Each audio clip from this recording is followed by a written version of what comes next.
Minimum cooperation না থাকলে এত টাকা খরচ করে এই রিসোর্টে কেন আসলাম? অফিসের ছুটি ছাটা নিয়ে পাশাপাশি বাদাম খেয়ে নিতে পারতাম।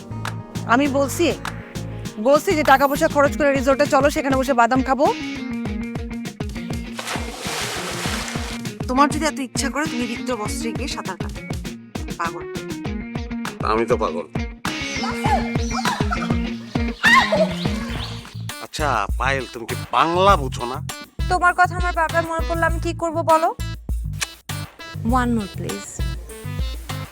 আচ্ছা তোমরা কি একটা মানুষের শান্তিতে থাকতে দিতে পারবা না? হ্যাঁ, শান্তি দিবা না? খাইতে বসছিলাম আমি, মেজাজ এমনি 49 হয়ে রয়েছে। তুমি তোমার ফোন কেন বন্ধ করে রেখেছো? তোমরা সব মেয়েরাই একরকম। একজনের সঙ্গে 5-6 বছর ধরে সংসার করতেছি, সে জ্বালাইতেছে। তোমার সঙ্গে 10-15 দিনের সম্পর্ক, ফেসবুকে চ্যাটিং করি, আলাপ আলোচনা করি, তুমিও জ্বালাইতে। তুমি কারে নিয়ে থাকবে সেটা তুমি জানো। ডিভোর্স হয়ে গেলে তো তুমি স্বাধীন, যার সঙ্গে খুশি থাকবা, যার সঙ্গে খুশি শোভা। আবার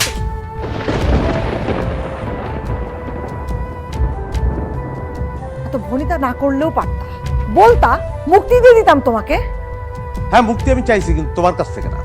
মুক্তি চাইছি পরস্পরের মানসিক দূরত্বের বেদনা থেকে, তোমাকে সর্বক্ষণ চোখের তারায় ধরে রাখা তৃষ্ণা থেকে, বিশ্বাসের বিস্তৃত বাগানে যে সন্দেহের কাঁটাতার, তার থেকে, এবং সবগুলোই তোমার সৃষ্টি।